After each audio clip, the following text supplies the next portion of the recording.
episode of Mid-American Gardener. I'm your host, Tanisha Spain, and joining me are two lovely ladies in the studio today to talk about gardening. So before we get into their topics, let's have them introduce themselves and tell you a little bit about where you can find them in the garden. So Martie. Hello, out there in TV land. I'm Martie Jen. I'm a former employee at 16 of a garden center. I had a terrible boss, so I stole all of his Little Debbie Nutty Bars. And then I graduated from there to having my own business years later. He was terrible. And yeah, so I've done quite a little bit of landscaping, and where you can find me in my garden is under all of the bindweed. Yeah. Same. It's weeds. insane. The weeds It's are crazy. so bad. Oh, really bad. Now follow that. I do love a nutty bar. You know. I'm Jen Nelson. I'm a horticulturalist. You can find me online at Grounded and Growing, where I have a blog. I also can be found on campus teaching vegetable gardening to undergrads, and we are planting our little fall container gardens this week. Excellent. And fighting deer for Asian Asian pears. pears, apparently.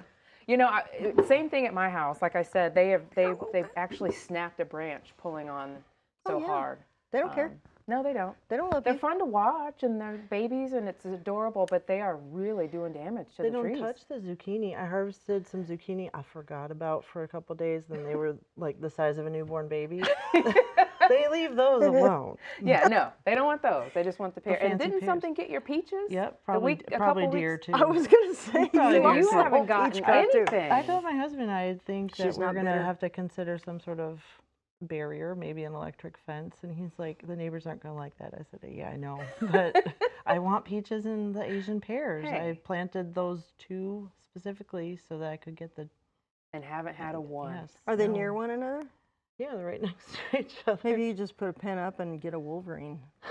Honey badger. Sensible like solutions. Yes. Something grumpy. Sensible. Completely So sensible for a Love it. neighborhood. All right, so Hey, you live in the country. You're not fooling anyone. Okay. we have a lot of stuff to cover. Martie's going to do some visual aids, so I don't even know what she's going to talk about, which is scary because usually I try to pin her down before the show. So what are you going to be demonstrating for us? What are you drawing us? I'm going to demonstrate how to properly dig a hole and plant some perennials. Oh, it goes on like that. Because it's time. It is. Mums and It is. This is a perfect time of year to Well, mum's not plant a perennial, trees, and they should be. Mums should be a perennial, boys and girls, but people plant them too late in the fall. So they're actually hardy here.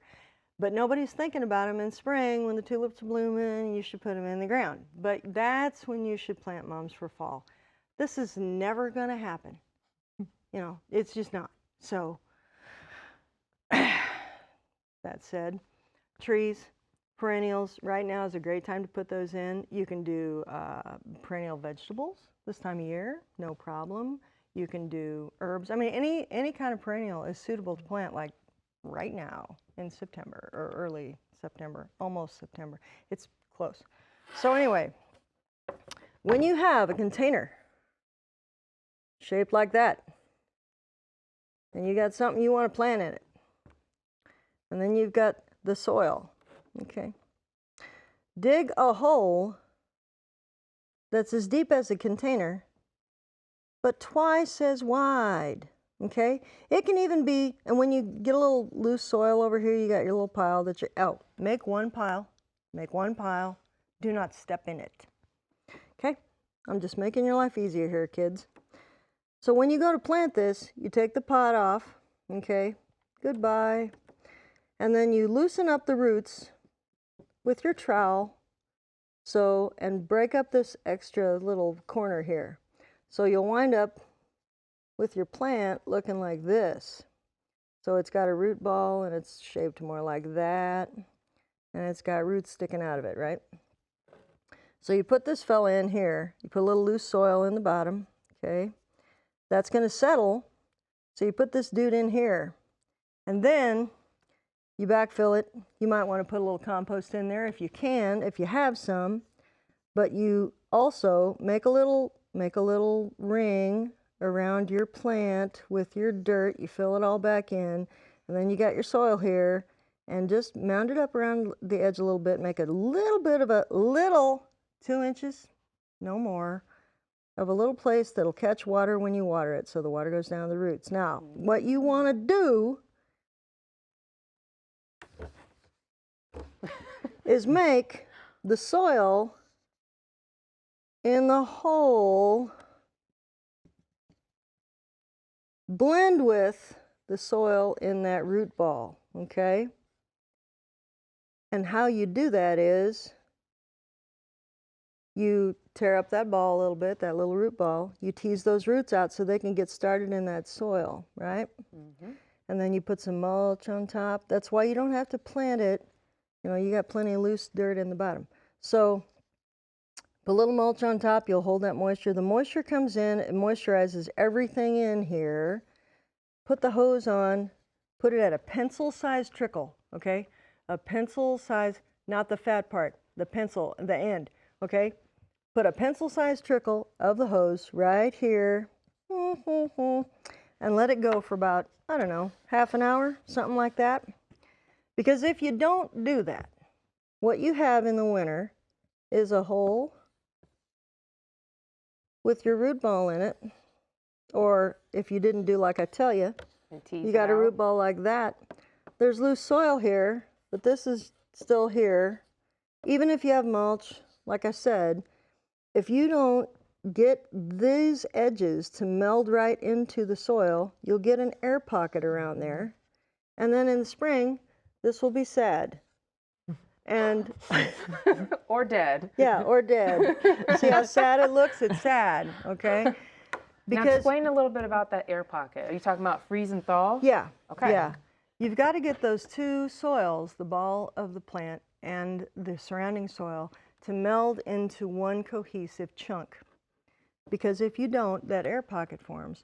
And air on roots, while soil is not concrete, well, even concrete breathes, while soil is not water, and you know, it doesn't have to be mud when it freezes.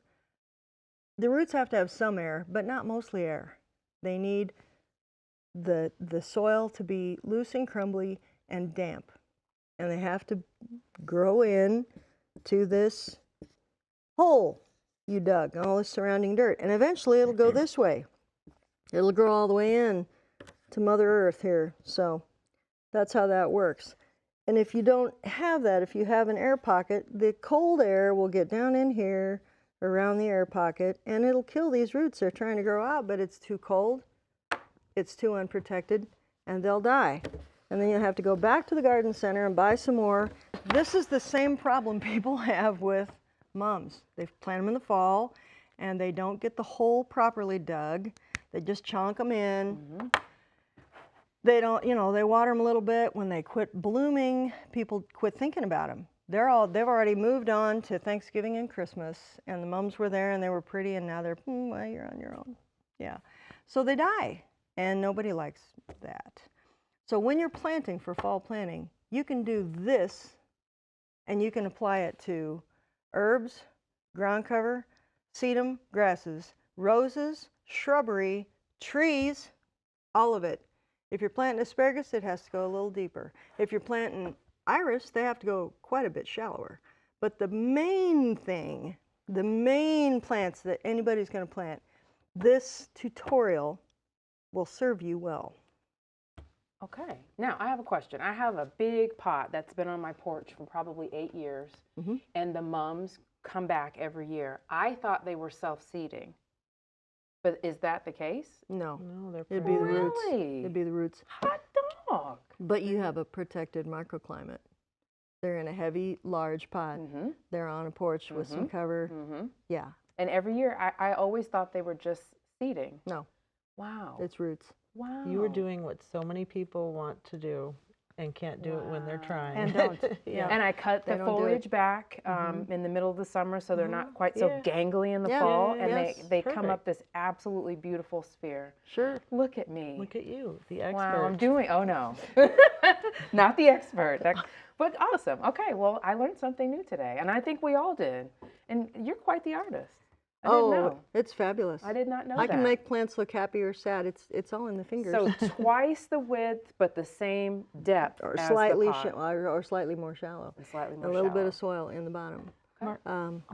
Is this partly why some plants heave if you don't get that to grow Yes, in right? that's why plants heave. You got to And tell when us what they- heave is. 'Cause- Heaving is when the soil freezes and thaws. You know, like when you put water in a bottle and it cracks in your freezer. Was that wrong? Yes, yes it was. Same thing happens in the soil, especially we have a really wet fall and then it snaps off really cold.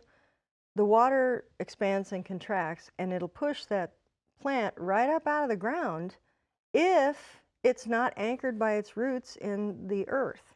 So that's why it's important to do that. She was just being rhetorical. She actually knows what heaving is. So does this one. That was for But all of us yes, that out was- in that's out right. in TV land. That happened to me before. I did plant a bush, Yeah. and I took the cover off in the spring, and it was practically sitting on top of the hole. So that was a fail on my part. Did it die? No, but it had the sad face. Yes. It definitely. It was just it's kind of sitting there on top of the hole. It was like, Please I'm help cold. me. Yes, Yeah. yes. Let me again. Yeah. Coral bells do it for me all the time. They Me are always too. heaving, but They- they're just kind of notorious for it. They do. Interesting. They do. And I love them, but I can only get the larger varieties to grow. I love the little teeny guys along the edge of something, but they just don't make it for There are me. certain ones I can keep going, and some of them Yeah. just don't. I learned a new term today. Heave. Yeah. Okay. You liar. All right. No, I'm serious.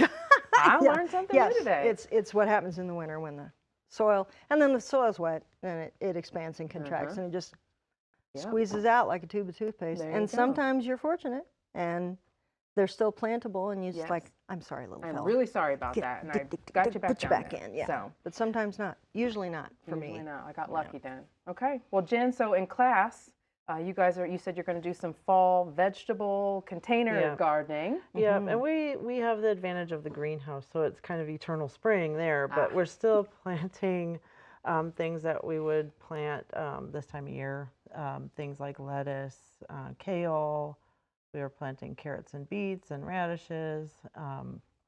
So we won't have the sort of drop off in temperature later in the semester that if we had them outside like we've done in the past. So, but I wanted to show, well, if viewers are wanting to do a fall garden, it's not too late. We tell people to start thinking about that and planting some things at the end of July and into August. But you can grow some really quick turnaround crops like radish and lettuce into the first part of September and still get something. You just have to make sure you get your seeds in the ground before it starts to cool off a lot at night and you start to lose that soil warmth. So if you're doing something at home and you want to maybe do it in a pot and maybe put some plastic over the top to try to catch some of the sun's rays and keep things warm and toasty if you're trying to really push that envelope, which a lot of us end up doing. Even the people that are supposed to be teaching it. Not going to name any names, but one of the things we're doing is some carrots, and we have chosen some varieties that are on the smaller side because we're using, I was going to bring the container, but it's just a container that anybody probably has at home. They kind of look like the old recycling containers. Oh, yeah. Remember like those Like a sort tub? of, like a tub, Yeah. yeah. Yes. So you don't have to buy a fancy pot. You can use whatever you have on hand.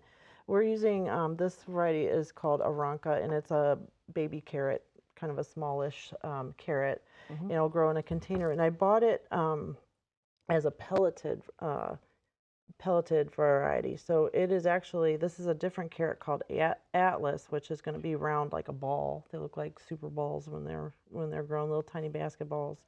But the seeds for carrots are tiny. And so if you're trying to space them out in a garden, you're going to end up with way too many no matter what you do because they're like planting dust basically. So a pelleted seed is coated in, it's like a clay or something water soluble that it makes it bigger and easier to handle. So I can space it out in the container and not waste as much seed. The trade-off is these cost more. These cost almost twice as much as a non-pelleted seed, but it does make things a little easier to handle, especially if you're just wanting to not waste a whole lot of seed. Can you stick one out? Yeah. They're just like little They are- babies. Yeah, They you got to are pay for that convenience. dramatically, Yes, you do. Yeah, they are. dramatically larger. Yeah. Oh, I mean, wow. Yeah, they they are. kind of look like they should be Yeah, decorating a cupcake or something. Yeah, they but, do. They do. you- Like, Wow. look at these two cats together. I mean, they definitely are- overseeded carrots. You and can't they're help it. gnarly and like Look how- Yeah, can and you they're all knit braided together. together. Can yeah. you get tight on that or not? I don't know if that. Oh, you can. Yeah, Tighter, it's yeah, showing I mean, up. I don't it's know. showing It's a up. huge difference. This is the sun and this is the Right. earth. You know? It's Well, really And what I was reminding the big. students today is that even if you overseed it, which we do say, plant a couple extra just in case something doesn't grow. Because even this is a fresh seed I just ordered, and the germination test says only 93% grew. So there's still some that won't grow, even in the freshest seed. and they're expensive. Yeah. Quitters. They've I got the know. nerve to be expensive and then not 93%. grow. What, You is see that that? good? Is That's so that wrong. by the standard? I mean, I don't know what the standard is for carrots, but every crop's going to have kind of a typical. Yeah. But the tops of carrots, as you thin them out, it's totally edible. So it's possible to use it as microgreens and use it as you go along as you thin things out as they get bigger. Good. Now, have you guys already started your plantings? Yes, we did. We had a session this morning, and You we have did? another group this afternoon, and then the rest of the week. So yeah, so far so good. Oh. Everyone's excited, and I heard a lot of, I can't believe I'm really doing this. But it'll be like Christmas when they see that it's actually working. Because a Yes. lot of them just are like, what? What are we doing? What are we doing this Yes. for? It all makes sense down the line. Oh, I That's said, right. get your kale smoothie recipes ready Yes. because you'll have lots of things to harvest and take home. You guys are always doing cool stuff. The mushrooms was one of my favorite projects that you guys did mine in too. class. Mine So too. we'll have to check back in with you guys Okay. to find out how things are going. Okay, so now we're going to answer a couple questions. We've got about 10 minutes left. Let's go to question 42. This one goes to Marty. This is Stephen Casper in Palos Heights. He wants to know how to treat a 3-year-old red oak that's got some leaves that are turning yellow. So I figured a resident landscaper would be able to tackle this one.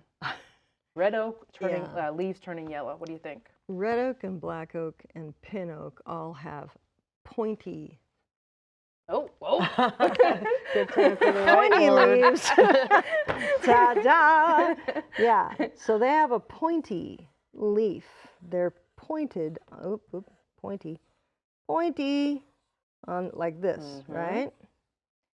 And those are all in the, black oak family, Jen? Right? Red oak family. Red oak family. And then these, the white oaks, look more like this. They have a rounded lobe. These are the ones like swamp white oak that I grew up with down south. Bur oak. Yeah, they all have this rounded leaf. These guys can pretty much live through the nuclear holocaust. This one, these guys have a tendency toward chlorosis. Chlorosis. Yes, they get yellowy. You'll see pin oaks a lot of times. They get yellowy and they just don't feel good. And if they get chlorotic enough, they'll die. So what do we treat that with, Jen? Iron.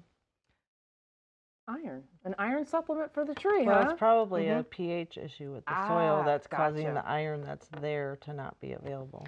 Yeah, Gotcha. Okay. that's the thing. You need to, yeah. So how do you apply that? What do you do? Is it a painstaking process? It's tricky. Is it? So what Test you're your saying soil. is Did this you tree test might your- not make it.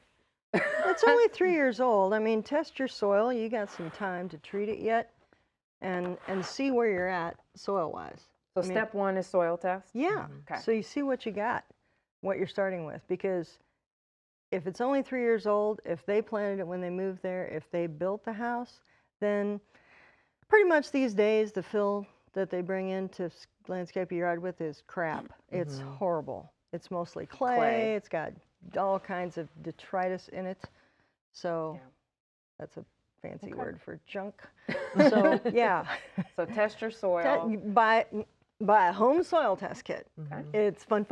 It's really, really easy. It's got little liquids in there. You put a couple drops in with your dirt, and there you go, and you see what you got. You got a little color thing, and it'll tell you where you're at. Okay. You can buy really basic ones. You can buy more expansive testing possibilities. You can also take a soil test to your local county extension office, and they can help you with that. And usually what the problem is the soil is too basic so the pH is too high, and so you would have to look at soil amendments that would bring that pH down, and that's where the tricky part comes in, because trying to get soil to get a certain pH and stay there is hard, because the soil has a lot of capacity to stay where it is right now. Sure. And is that something that you would have to do throughout the life of the tree? Probably Every top so dressing, often? maybe, Yeah. you know, something like that. But low pH doesn't necessarily translate to more iron either. So Right, you have got to see do if there's actually the iron is both of there those. that you need too. Yeah. And there are sprays, there are ways that you can apply it directly to foliar the sprays, leaves. Yeah, so it can suck it in like Okay. that. That's a Yeah. good Oh, idea. wow. Okay. Yeah. So start with the It's a soil test project. and then It's a project. It is. go from there. But it sounds like either way, they're gonna have to do some work. Okay. Let's go to question 63, and this is kind of for both of you. This is from Mark Lane. He says, I planted 2 pawpaw trees last year, and so far they're doing okay. But on one, there are suckers growing from the bottom of the tree. Should I cut those out or leave them? So what are your thoughts on suckers on pawpaws? Well, pawpaws. First of all, if you plant, remember the little diagram we did, boys and girls? About planting, yes. Yeah, if you get a tree too deep, okay, when You just can't help yourself. I can't. It just lends itself. It's just perfectly. easier to Yes. do this, okay? A tree, blah, blah, blah, has a place at the bottom where it begins to flare. And that's kind of the conjunction between the trunk and the roots, okay? If you bury the flare up here, you'll get suckers, because the soil needs to be at the flare, just below the flare. So if you plant a tree and it looks like this in the ground, telephone pole. it's going to die. So, because it's smothering. This part here with the roots, you know, they're just croaking over. So it's trying to, instead of trying to maintain this top, which is too hard for it, it starts to sucker here. So all trees will do this. They'll try to live, and if they can't live, they'll try to sucker, and if they can't sucker either, then they'll just give up. So as far as pawpaws, we were discussing this question before the show started. It is my understanding that pawpaws tend to sucker out away from the trunk, and they kind of grow in a grove. So it's natural to a degree? It is, but not from the bottom of the trunk. So if it goes out, you know, a foot and it sends up a little hoop-de-doo here and there, that's kind of what it does. They grow in damp places along riverbanks and stuff like that. But would you remove them? Would you leave them? I might dig around the bottom of the tree. Just see. Maybe take the soil down an inch or two if you can and kind of grade it out. See if you can find a root flare. Yeah. And see if you can determine if it's planted too deep. Might be planted a little deep. Okay. And take the suckers off. If the top looks good, take the suckers off. If the top looks awful, it might be the sucker be the only part that lives. I don't know. It's a gamble. So, Yeah, so you dig know, a little bit, see if you can Pictures find worth the a flare. 1,000 words. Did Yes. they send a picture? They did not. They did not send a picture with this There one. we So go. dig a bit and see if you can find the flare, and if not, remove the suckers. Is that the general? Is that what we said? Yeah. You said? If the top looks good, remove the top looks suckers. good. And then, yeah, see if you can take that grade down a little bit, like Jen said, where you can see where the trunk begins to flare just a little bit, because that's the spot where it begins to be above ground and begins to be underground. And if you cover that up, that doesn't go well.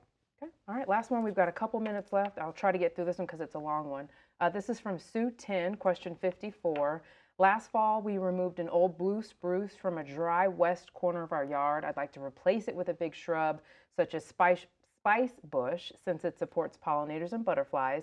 Is that a good choice, or will only acid-loving plants grow there? How long will it take for the spruce roots and acids to break down? Should I amend the soil for a year or two before I plant anything there? So spruce trees out there wanting to replace it, worried about the soil. I would say as long as they ground the stump out, it'd probably be fine for the Korean spice bush, is what the viburnum, right? Yeah, or maybe she might didn't be talking about say. the other one with the little spidery flowers, the red. I can't remember the genus for that because we're professionals. Right. So. We gotta go ask Google. Let's be Yeah, honest. we do. Yes. Just There's ask just too many to remember. There's just too many. unless I'm mistaken, the roots and the trunk do not acidify the soil. It's the needles that drop. So you're going to have a certain amount of acid, but again, how do you know that, Jennifer? Do a soil You test. do a soil test. You can buy them at any garden So center. the needles, the drop needles is what changes the soil, Right. not the roots. Yeah. Okay. So I'm guessing even if it's pretty acidic at the surface 2-3 inches maybe, Right. it's probably not going to be fine. that way down farther. And I would be more concerned about the sun exposure for the whatever plant you're trying to put in. Right. rather Make sure than- it's like appropriate for Yeah. whatever. Yeah, for the light and wind exposure. Good. So All right. Time's up, guys. We went through the whole show. That always goes so fast. it All does. right. Well, thank you guys for coming, and thank you so much for watching. Please find us on you can email us your questions to yourgarden@gmail.com, and you can find us on all of our socials. Just look for us on Facebook, Instagram, and Twitter, and we will see you next time. Good night.